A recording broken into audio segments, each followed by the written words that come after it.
Welcome to a short tutorial on how to get my license data. Open iQ-VIEW and navigate to the cogwheel at the top right.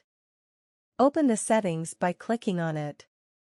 Now navigate to License and copy the license data by clicking on Copy License Information.